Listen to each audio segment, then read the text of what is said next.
Boa noite a todos, boa noite ao painel.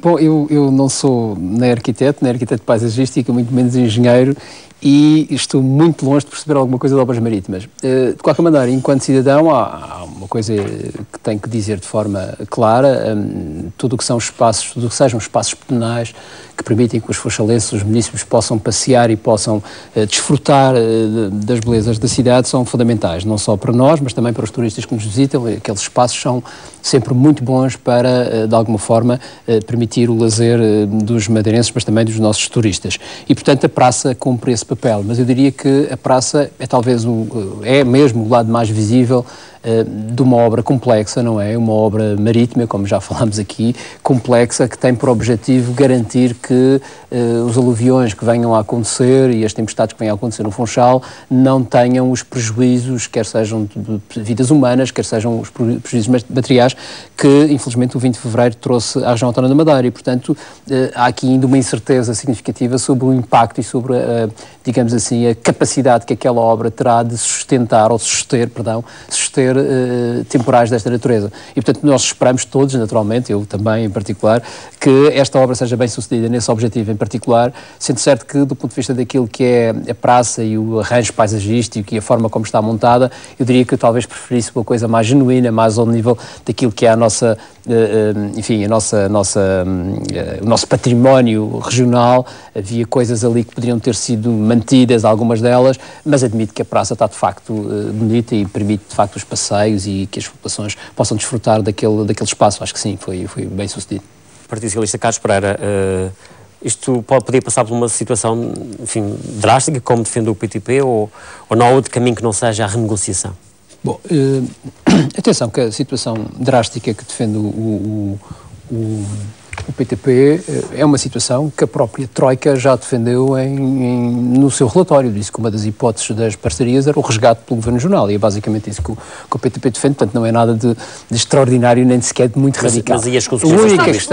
A única questão radical relativamente a essa matéria é que os contratos estão assinados e que eventualmente teríamos que discutir e dirimir no Tribunal aquilo que eram as indemnizações e avaliar se esse resgate não levaria a implicações do quadro da dívida pública regional, e isso de facto pode ser um problema. Mas pronto, isto para dizer que há caminhos que têm que ser estudados e analisados, e é lamentável que o Governo Regional não tenha... E não é de escolher esse caminho? Quer dizer, repare, nós nesta altura não estamos a escolher um caminho ou outro.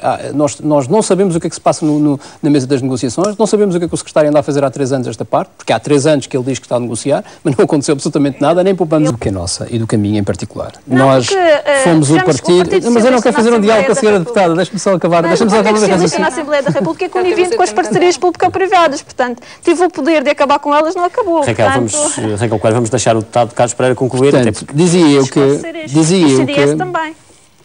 eu que há vários caminhos que podem ser construídos. O Partido Socialista foi o partido que apresentou uma comissão de inquérito para avaliar a questão e, com base no relatório que foi feito, que nós achamos que foi manipulado pelo PSD, apresentámos um relatório que clarificava de forma muito sintética aquilo que se passa com as parcerias público-privadas.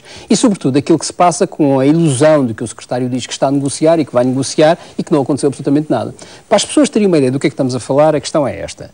No plano nacional, houve uma redução daquilo que estava previsto nas PPPs nacionais rodoviárias de 7 mil milhões de euros. Isto significa mais ou menos 30% do ponto de vista da redução dos custos das parcerias público-privadas. O Governo Regional e o Secretário de Estado disse que a Madeira iria caminhar no mesmo caminho. Para que as pessoas tenham uma noção da dimensão do que estamos a falar, se nós na Madeira reduzíssemos 30% do custo global das PPPs, que foi isso que aconteceu no plano nacional, nós teríamos uma poupança de quase 800 milhões de euros. Ora, 800 milhões de euros é todo o pacote de apoios da União Europeia que nós vamos ter disponíveis para os próximos 8 anos. Portanto, estamos a falar de uma dimensão colossal do ponto de vista de valores financeiros. Isto por um lado. Por outro lado, há aqui uma questão que as pessoas também têm que compreender, é que as nossas PPPs, além de serem diferentes daquelas que se praticaram no plano nacional, porque não têm sequer 1 metro de estrada construída, já disse isto N vezes, e isto é muito diferente, ter uma PPP que não se constrói nada e só se faz manutenção, do que uma PPP que se constrói, em que obviamente as empresas têm risco e o Estado acaba por transferir para o risco, esse risco para as empresas. Na Madeira isso não aconteceu. E, portanto, a dimensão das nossas PPPs é muito diferente. A nossa PPP corresponde a 55,5% do PIB. As PPPs nacionais correspondem a 11,3% do PIB. Nós estamos a falar de PPPs que valem 5 vezes mais do plano regional do que do plano nacional. Portanto, é muito diferente. E as rendas que pagamos mensalmente, também para as pessoas terem noção, enquanto no plano nacional elas correspondem a 0,53% do PIB, na Madeira correspondem a 3% do PIB regional. Portanto, nós estamos a falar, de facto, de uma dimensão, do ponto de vista regional, muito mais grave. E por isso é que eu digo, este é um assunto que é uma mancha muito grande neste governo. É uma mancha que mancha não só o governo, como mancha todos aqueles que se responsabilizaram por estes contratos, e que o governo não tem sido capaz de apresentar uma solução que seja cabal para os interesses dos madeirenses. E, obviamente, que a solução cabal é reduzir as rendas, não e do seu ponto de vista, pelos dados que apresentou há pouco, a solução que defende é, por exemplo, a redução, em vez de ser na ordem dos 25%, 30%, devia ser inferior a esse, eu já digo qual é a solução. Superior a esse valor aqui na Madeira. Eu digo já uma coisa. Há um dado que as pessoas ainda não perceberam, é que estas PPPs, quando foram criadas no ano 2000, mais ou menos as duas, uma foi no ano 2000, uma no ano 2002, desde o ano 2000 até hoje, até 2012, elas já aumentaram de custo 400 milhões de euros, que é uma coisa surpreendente. Quer dizer, nós estamos a falar que queremos reduzir 800 milhões de euros, mas elas já aumentaram 400 milhões, desde que foram criadas. E ninguém explicou porque é que aumentaram, porque, obviamente, não aumentou o tráfego, pelo contrário, nos últimos anos tem diminuído o tráfego nas vias, e que se saiba, as vias estão novas, não precisam de manutenção excessiva, e, portanto, há aqui, de facto, matérias que são inacreditáveis, já para não falar daquela questão que falou o deputado Lino Abreu, e que eu reafirmo que as pessoas podem não perceber o que é a EBITDA, mas percebem o que são de lucros. Estas empresas tiveram as duas 20 milhões de euros de lucro em média nos últimos 8 anos. 20 milhões de euros. Só para as pessoas terem a dimensão do que estamos a falar. 20 milhões de euros por ano? Por ano, as duas. Cada uma 9 e uma 10 em média. Só para as pessoas terem a noção do que é que estamos a falar. A empresa de eletricidade da Madeira, que é a maior empresa da Madeira, teve 1 milhão de euros de lucro. 1 milhão de euros, estas tiveram 9 e 10 milhões cada uma. Portanto, isto é de facto digamos assim, um escândalo do ponto de vista de negócio e do ponto de vista de utilização dos dinheiros públicos, e que é preciso uma solução. Sobre as soluções.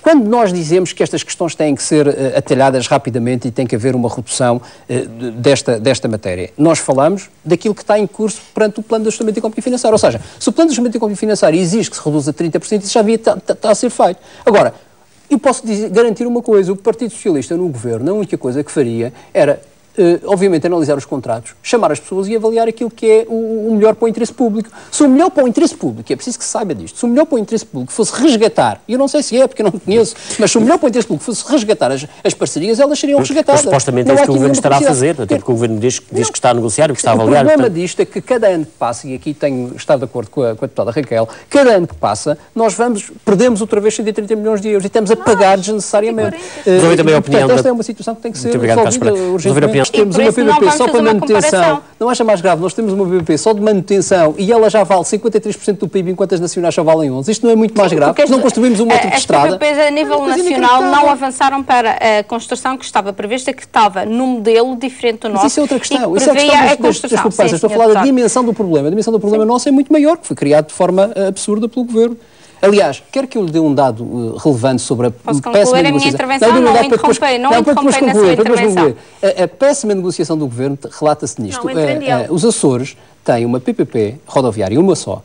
Sabe qual é o custo da PPP rodoviária e o investimento que fizeram? Foi 380 milhões de euros, portanto foi muito semelhante ao nosso. Sabe qual é o custo anual que a região autónoma dos Açores tem com essa PPP? 17 milhões de euros.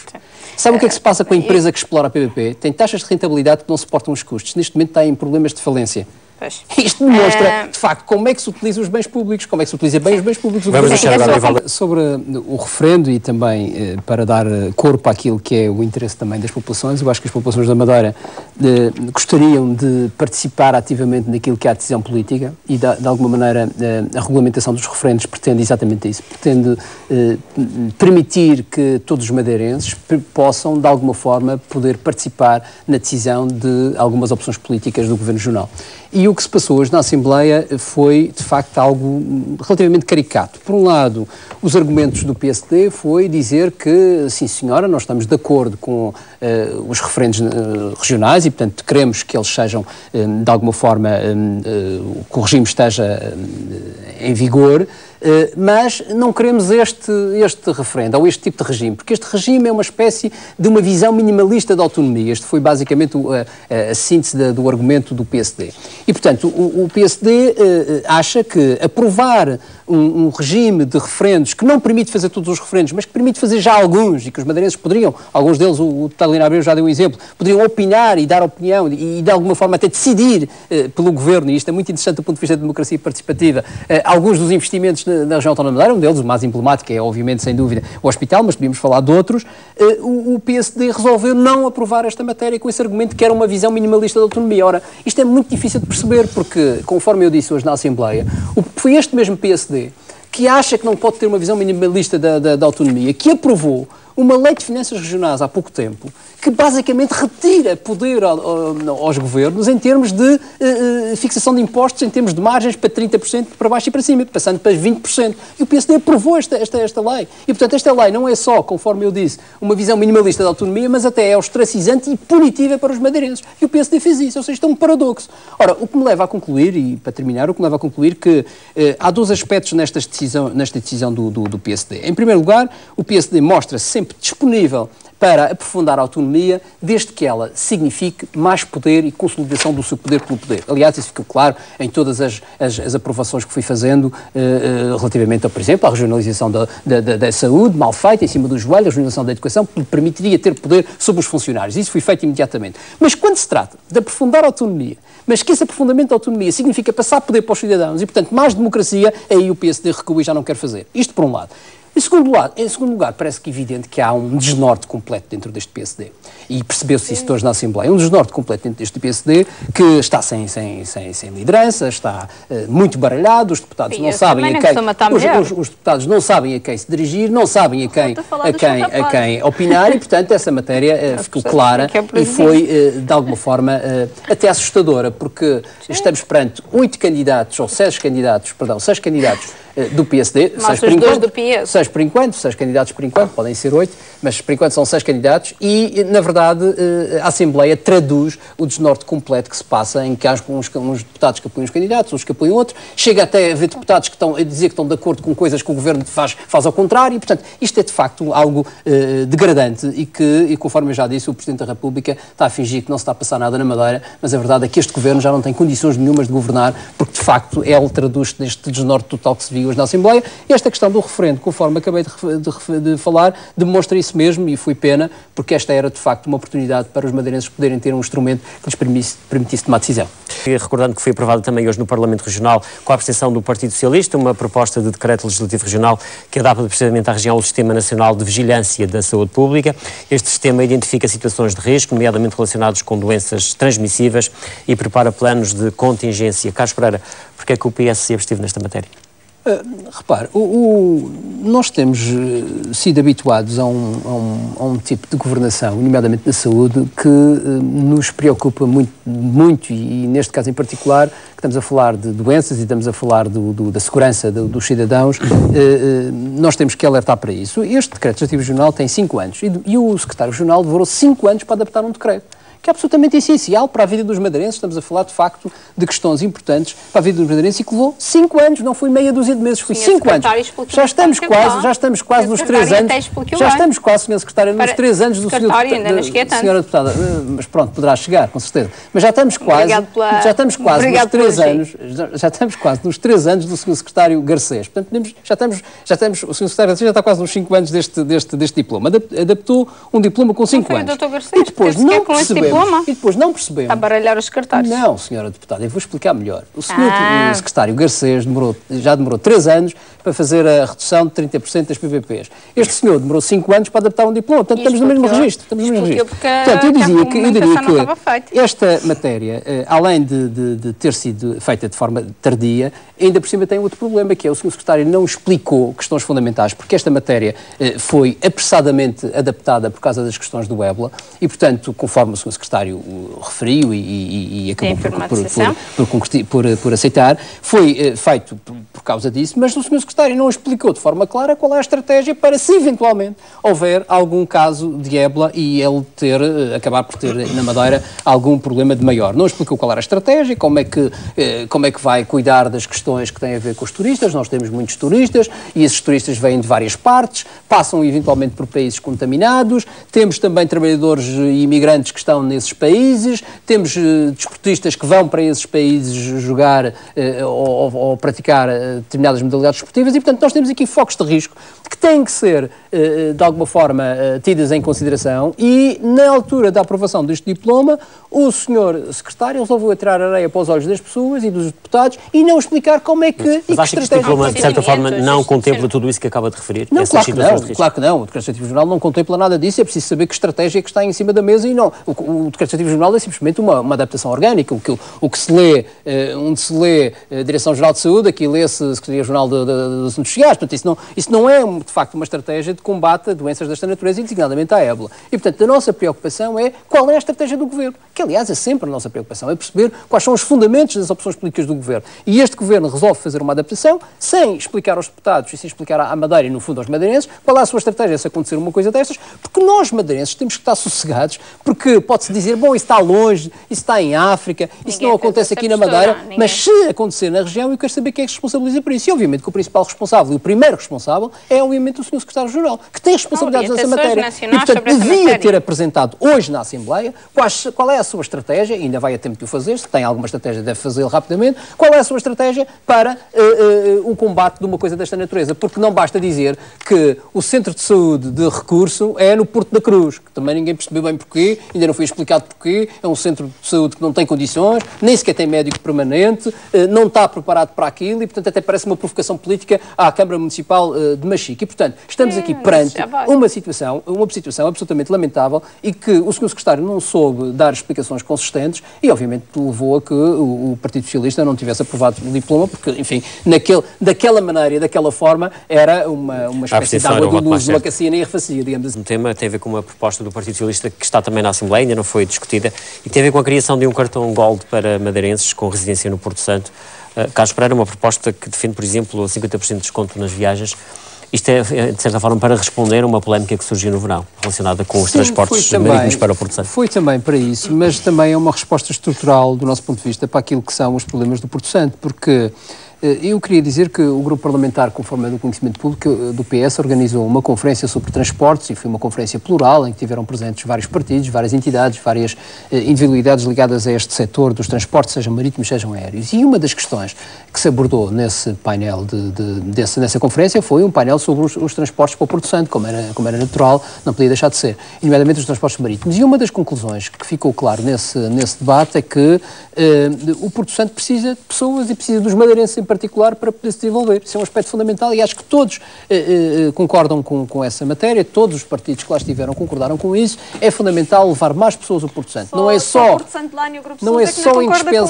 só indispensável que as pessoas do Porto Santo tenham, obviamente, acesso a essa mobilidade e, portanto, que a continuidade territorial também se faça internamente, mas que haja aqui uma facilidade de levar pessoas, e sobretudo madeirenses, para o Porto Santo. E em que medida é que este cartão Gold vai ajudar nisso? Este cartão Gold é uma resposta a esses anseios, porque permite, e uma das questões que está no decreto é, obviamente, a redução das viagens, mas pode ser incluído um pacote de vantagens, que não apenas as viagens, que sejam acordadas entre a Câmara, o Governo, com contratos de programa com o Governo, no sentido de oferecer benefícios que levam a que as pessoas invistam no Porto Santo e possam se deslocar mais vezes ao Porto Santo. Isso é que é essencial. O que nós não achamos normal é que, em vez de não haver estímulos desta natureza, porque isto é um estímulo para de alguma forma, garantir que há mais pessoas a ir para o Porto Santo, haja, pelo contrário, barreiras à ida de pessoas ao Porto Santo, conforme a questão do cartão de residente que foi criado pela empresa Porto Santo Line, mas com a aceitação do Governo Regional, conforme foi lá dito. Ou seja, a empresa Porto Santo Line limitou-se a propor ao Governo Regional uma estratégia